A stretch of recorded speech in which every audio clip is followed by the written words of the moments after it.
We need to talk about Transavia, but more importantly, the reason I think you should avoid the airline. So Transavia is supposed to be KLM's and Air France's budget airline that mainly offers short and medium-haul flights from the Netherlands and France to southern European destinations. If you ever wanted to go on vacation to Spain, Italy, Greece, Turkey, high chances you came across a Transavia flight during your search.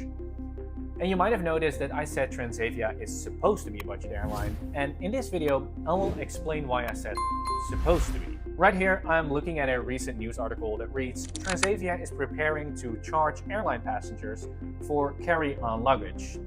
Turns out that from April this year onwards, you have to pay for your carry-on, which used to be free.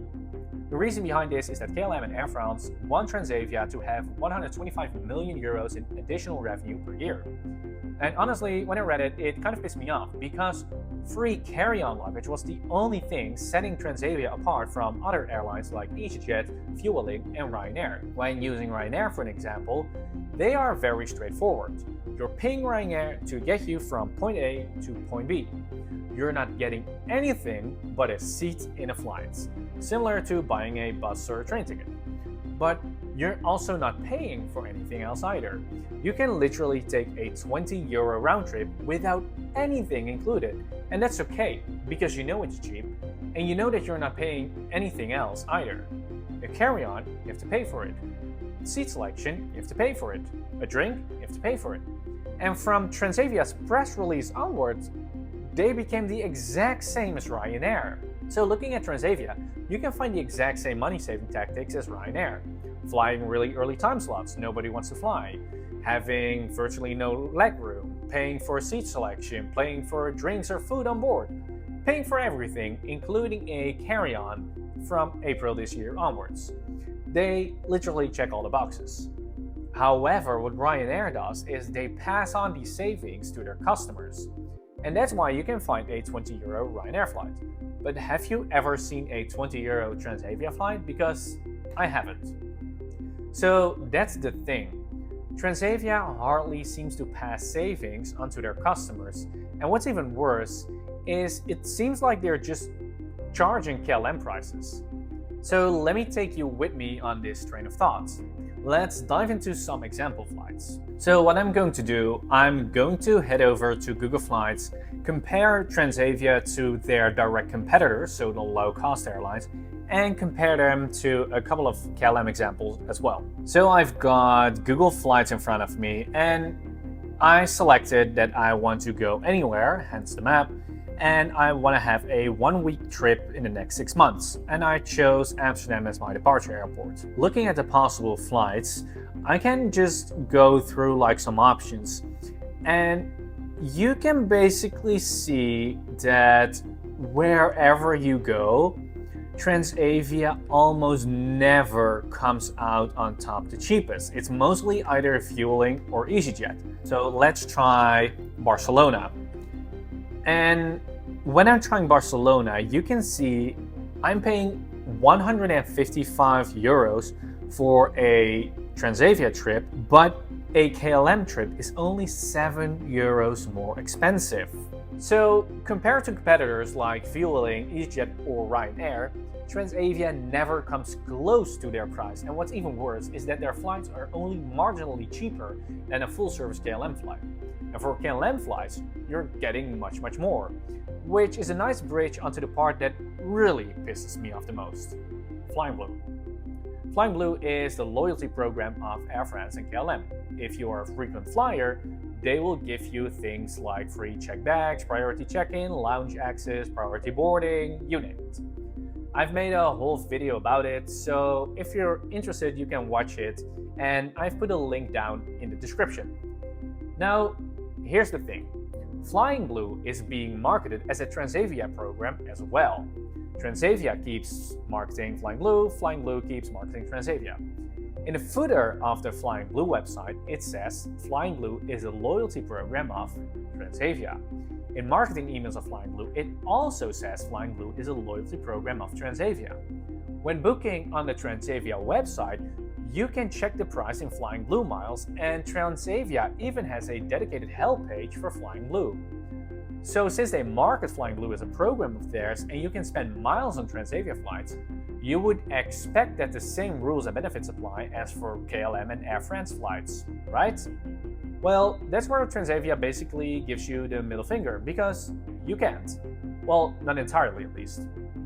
First, let's look into earning. Transavia offers a very strange way of earning miles and XP.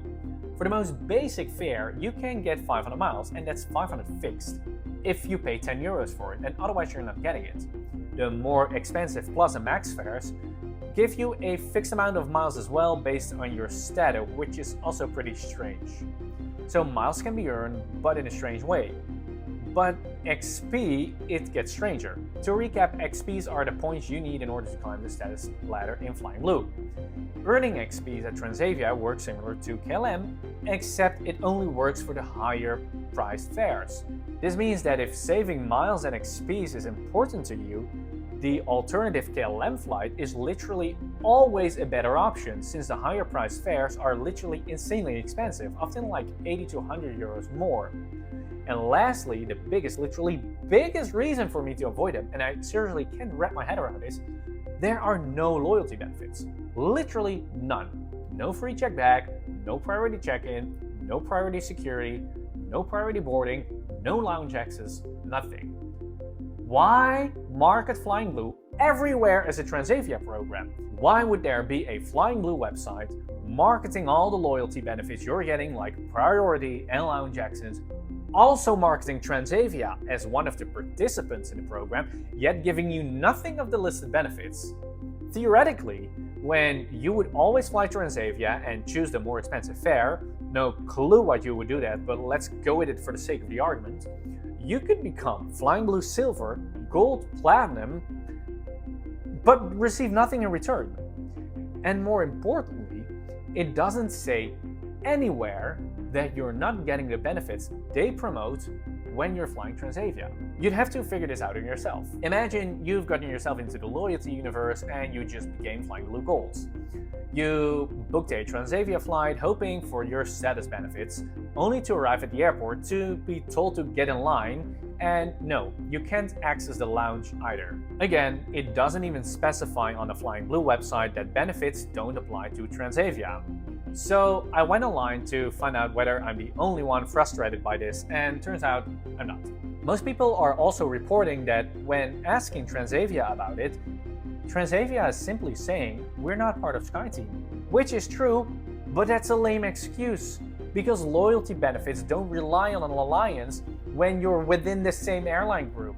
For example, Eurowings, the budget airline of Lufthansa, gives limited benefits as well, and Eurowings isn't part of an alliance either, yet part of Lufthansa.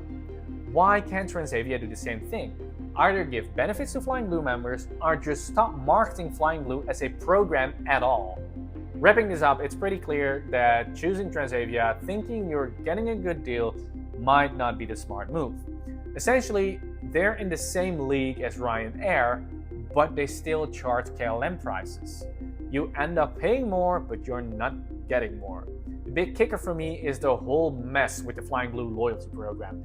They make it sound like you're getting all the cool perks for flying with them, but then you find out it's not what you thought. You're told you'll get benefits and all, but when it's time to deliver the promised perks, you're shit out of luck. So, bottom line, Transavia might look like a cheap option, but when you add up all the extra costs and missing perks, it's not worth it. As seen in the comparison, they hardly come out as the cheapest option, and what's worse, if you're doing it for the XP or the miles, the KLM option is always better. It's like they're pretending to give you a great deal, but in reality, they're just another airline trying to squeeze every penny out of you, and I would have expected better from a KLM and Air France airline. For anyone looking to fly cheap in Europe, my advice is to really check what you're signing up for. Don't just look at the ticket price, look at what's included, what's not, and how much all the extras will cost you.